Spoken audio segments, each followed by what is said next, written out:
का लिखा है। मरो फोनो लेवे नहीं रिकॉर्ड भी भेज देव ना, आपको वाला ले ले।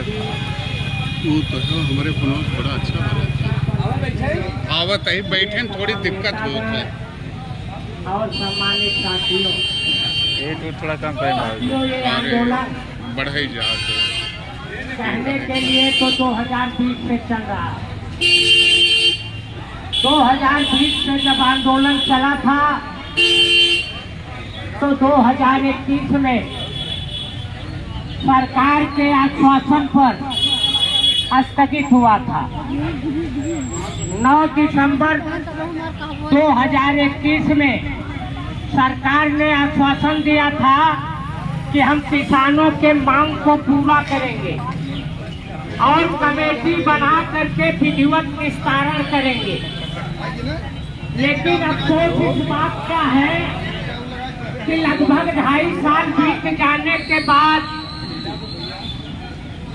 प्रधानमंत्री और प्रधानमंत्री की सरकार, इस देश की सरकार किसानों के आंदोलन पर कभी चर्चा नहीं किया और जरूरी कागजात उनके पास नहीं किया क्योंकि हमारे सीनियर साथी ने कहा संविधान ये इतिहास रहा है कि इस देश में जो संविधान लागू है, इस देश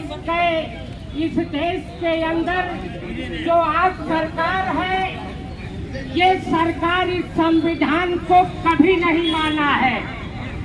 और हम संविधान की बात कर रहे हैं, देश का किसान संविधान की बात कर रहा है, देश का नौजवान और मजदूर संविधान की बात कर रहा है। लेकिन मोदी की सरकार इससे, इस संविधान से कोई मतलब नहीं है। लेकिन मैं बता देना चाहता हूँ, जो आपने 9 दिसंबर 2021 में आपने आश्वासन दिया था, वो आश्वासन आज तक पूरा नहीं किया है। इसलिए दोबारा किसान दिल्ली के लिए रवाना हुआ है। आप चाहे बॉर्डर के मिलिट्री को लगा दो और चाहे आप पूरे देश के पुलिस को लगा दो, लेकिन मैं कहना चाहता हूँ, किसान अंगड़ाई लिया है तो अंगड़ाई ही नहीं लिया है, आर पार करने का फैसला भी किसान ले चुका है। और ये तब तक आंदोलन चलेगा जब तक तुम्हारी गुंडई चलती रहेगी, तब तक ये आंदोलन चलेगा।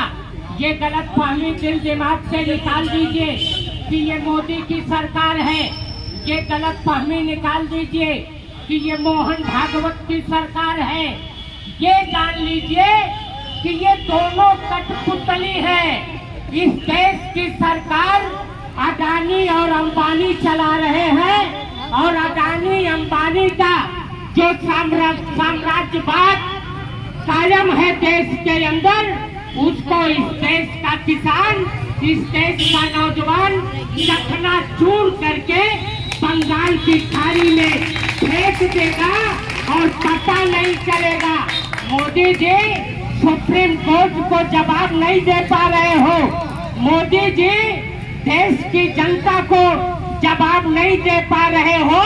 नोटबंदी के पीरियड में पूरे देश के अंदर 600 जिले हैं, तो 600 जिले में 2-2 कार्यालय आपने कहां से बनवाया, इसका हिसाब आपके पास नहीं है। नोटबंदी के पीरियड में तमाम काले कारनामों वाले पूंजीपति जिनके पास काला धन संप था, उनका आपने सफेद कर दिया, आज तक पता नहीं चला।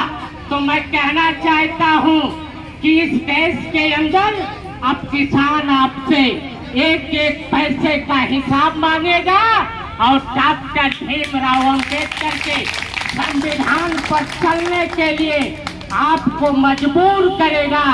यदि आप अपनी तानाशाही पर अटक रहेंगे तो चुनौती के साथ कह रहा हूँ, एलआईयू के लोग हो तो नोट कर ले, यही किसान अंग्रेजों के साम्राज्यवाद को खत्म किया था और यही किसान आपके साम्राज्यवाद को ही नहीं खत्म करेगा, कॉलर पकड़कर खींचकर सड़क पर बैठा देगा। ये किसानों में ताकत है। तो मित्रों, संचालन करता बार बार टच कर रहे हैं कि देर हो रही है, बोलने के लिए बहुत कुछ है, फिर मौका मिलेगा तो फिर आपके बीच बोला जाएगा। लेकिन ये जरूर कहूंगा कि भारत कभी तानाशाही नहीं बर्दाश्त किया है, तो आज भी तानाशाही नहीं बर्दाश्त करेगा। तानाशाही का जवाब मुंह तोड़ दिया जाएगा। इन्हीं चंद्र शब्दों के साथ आप सबको जय भीम, लाल सलाम पेश करता हूँ। इनकलाब जिंदाबाद।